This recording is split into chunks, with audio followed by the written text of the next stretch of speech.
And that is at every stop that we make, I need to tell my story. I need to talk about my recovery.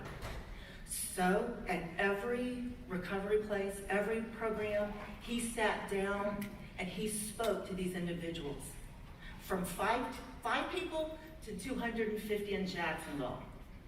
So ultimately, he met with 700 individuals. Now, what was so important about that? Well, when you go in and when you first would start talking, those individuals, it was kind of like, okay, another speech. Kind of like right now. Just another speech, right? No. Their eyes started gleaming. They started sitting up. And afterwards, they were all lining up to meet with him personally. It looked like a Bon Jovi concert. I'm telling you, this guy's a rock star. So if you see Senator Russon on the floor of the Senate, you will see he's a very articulate debater. Exceptional. But what makes him an exceptional human being is his passion to tell his story of recovery. And I can't wait the time that you get to hear this story. Because what happened this past session, he was working on a peer specialist bill that he got passed this year.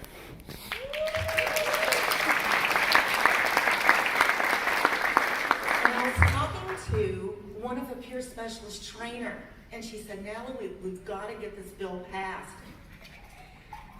She told me the story that when he went down to her area during that tour, she listened to him.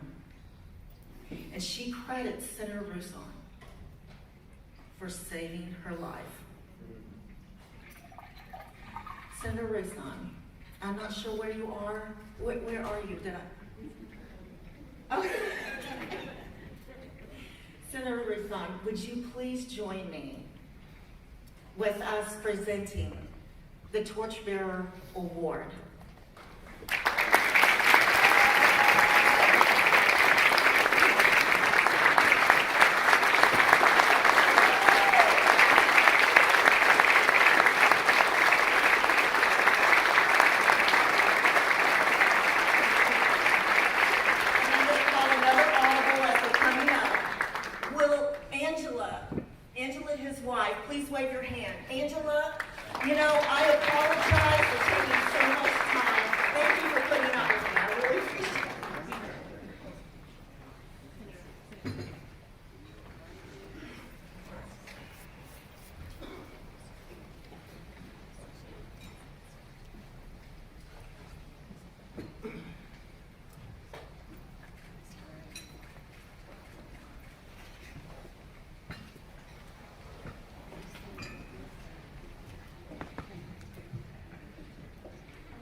Know your stories.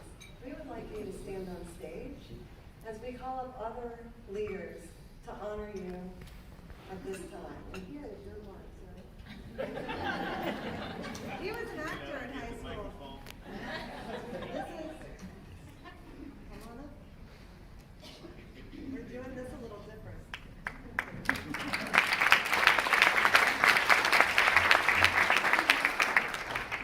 Congratulations, Senator Russon, and thank you so much for your leadership in this area and everything that you do. Senator Russon, in honor of your example and because of the needless loss of life in our community, I too step forward to stem the tide of the opioid epidemic. I am County Commissioner Pat Gerard, and I'm a person in long-term recovery from alcohol and drug abuse.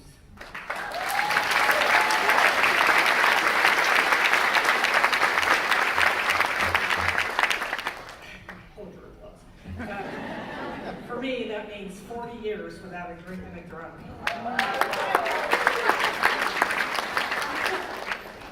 My life is better than I could have imagined, and I have the serenity, Jesse, that I was always looking for. I'm grateful that I can be a contributing member of my community and my family. I no longer have to be afraid of being found out, or of dying of this disease, as my father and 2 brothers did. I look forward to a time when all people can reach out for the support they need to recover without the fear of being judged. I'm glad to be part of the solution with the Live Tampa Bay initiative as we work to put an end to overdose deaths, and I commit to sharing my story to keep hope alive.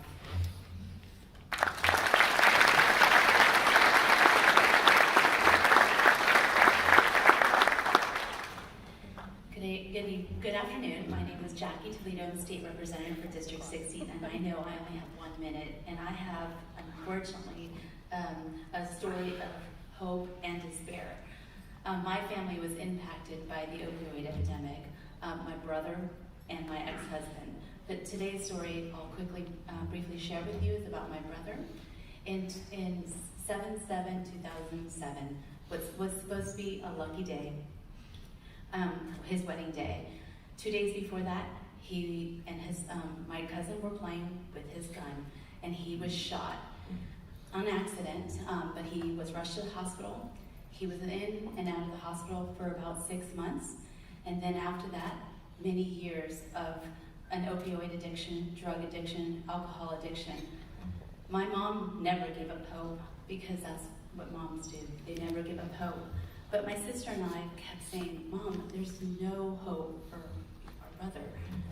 And I'm happy to say that he did. He finally picked himself up and was able to recover. And now on November 22nd this year, he will be 3 years clean without drugs or alcohol. And it is because of programs and people like you. So thank you for what you're doing, and thank you for being here. Together, we're going to fight the opioid epidemic.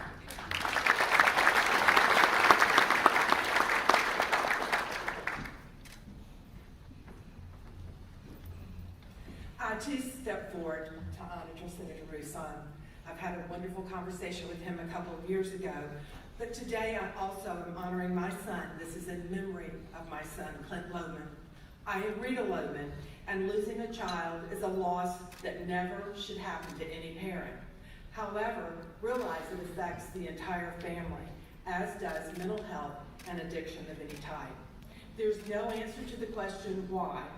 We do have the opportunity, though, to share our story, and in my case, it's Clint's story. We know from conversations with many people, Clint's life and work when he was working in an addiction facility did help others. A 42-year-old mother shared with me that when her counselor walked out and he was this big, handsome, muscular young man, she said, "What is he going to do for me?" And Clint gave her a bear hug and said, "We're in this together." And they were in that together. He made a difference, yet he struggled as a young man. And as we share with parents, we are proud of him and not ashamed of Clint. We love what Clint did, but we want to fight for this. And today, in being part of this solution, my goal is to keep my son's memory alive while we work to reduce this crisis.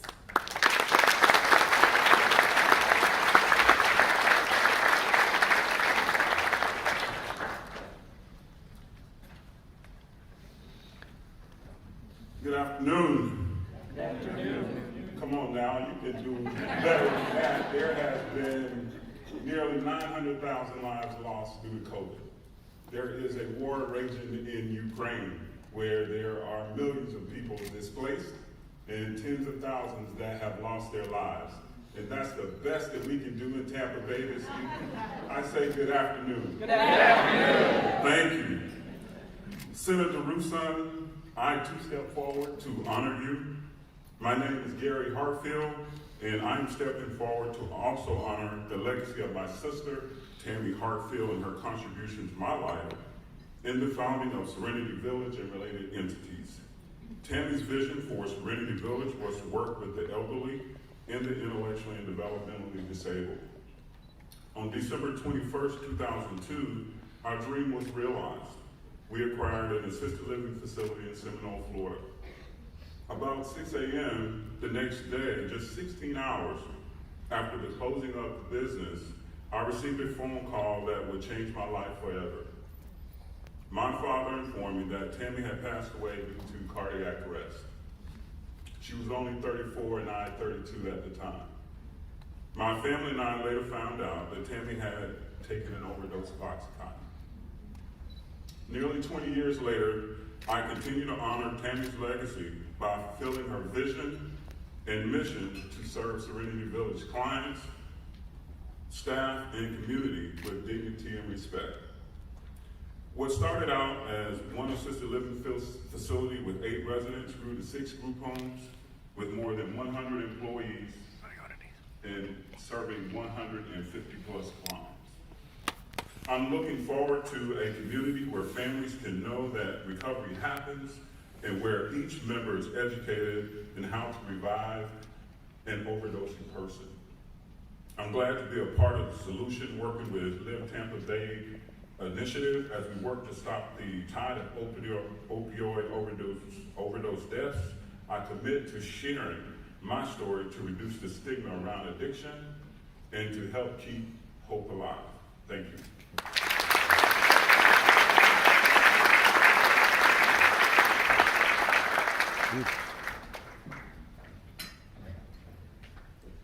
I too step forward to be the example and stem the tide of opioid epidemic.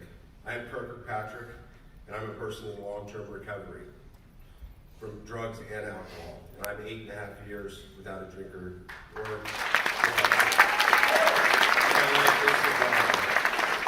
what that means becoming friends. Fine man right here, I've got to know for the past 5 years. It means learning to stay sober one day at a time is translated into being able to deal with any issues one day at a time. It also means being the best version of myself and reaching all the goals that I've always dreamed to attain. What I'm looking forward with hope and confidence that I'll continue to do the next right thing and be there for my family. How am I part of the solution? I'm CEO and co-founder of Riverside Recovery of Tampa. We're in Tampa and we have served over 3,500 clients and patients. I'm glad to be part of the solution with the Live Tampa Bay initiative, and we will work to stop the opioid prevention deaths as well as reduce the stigma of addiction. Thank you so much.